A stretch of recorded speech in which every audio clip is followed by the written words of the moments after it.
A man drifted in the sea for 3 days and 3 nights after an air crash. Just when he was on the verge of despair, he finally saw land. He quickly brought his kayak to the beach. Then he walked barefoot and cautiously into the woods to see if there were any signs of human beings. But after shouting for a long time, no one responded. The only thing that answered him was the merciless sound of the waves. So the man scraped out a distress signal on the beach with his feet, hoping that the passing flights in the sky could see it. Then, the man made a simple shelter on the beach with his kayak. Exhausted, he planned to make other plans the next day. Unexpectedly at night, just as Tom lay down to sleep, suddenly there was an extremely strange sound in the woods. Facing the unknown danger, he immediately became alert and stayed awake all night, holding a paddle in fear. Early the next morning, Tom saw that most of the distress signal he wrote the day before had been washed away by the waves. In order to survive, he quickly found some deadwood. He specifically chose a wider place where the waves couldn't reach and remade a larger distress signal. Fortunately, several express packages were washed onto the beach at this time. Tom picked up all these packages. Maybe they would be useful in critical moments. But just then, the strange sound came from the woods again. He became vigilant again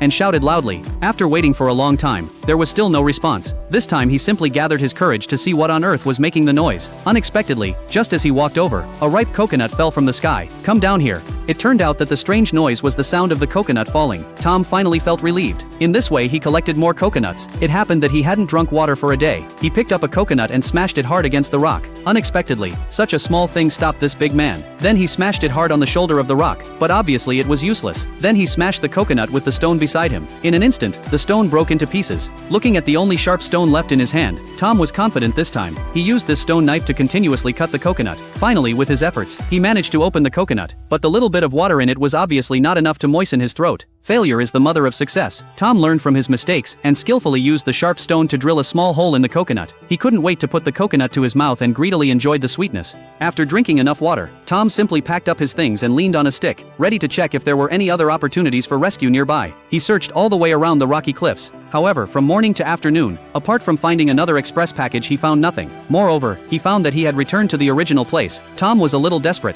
In order to further verify his conjecture, he decided to climb to the top of the cliff to see if this was really an uninhabited island. Unfortunately, at this time his foot was scratched by the coral, and a lot of blood flowed out. Tom took off his pants and cut the fabric with a stone knife, then tied it to his foot to make a simple shoe that could be used. Then he found some herbs and stuffed them into his woolen socks. It could not only stop the bleeding but also be used as shoes. In this way, Tom walked towards the top of the mountain. An hour later, he finally climbed to the highest point. He looked down at the place where he was. It was surrounded by the sea on all sides. What's worse, there was no other land in sight. Trapped on this uninhabited island, Tom was completely desperate. However, before he could be sad, he suddenly saw a person floating not far away on the sea. Seeing hope, Tom ran down the mountain at full speed and swam towards that person at a sprint speed. It turned out to be the captain of the crashed plane. However, the captain had already lost his life.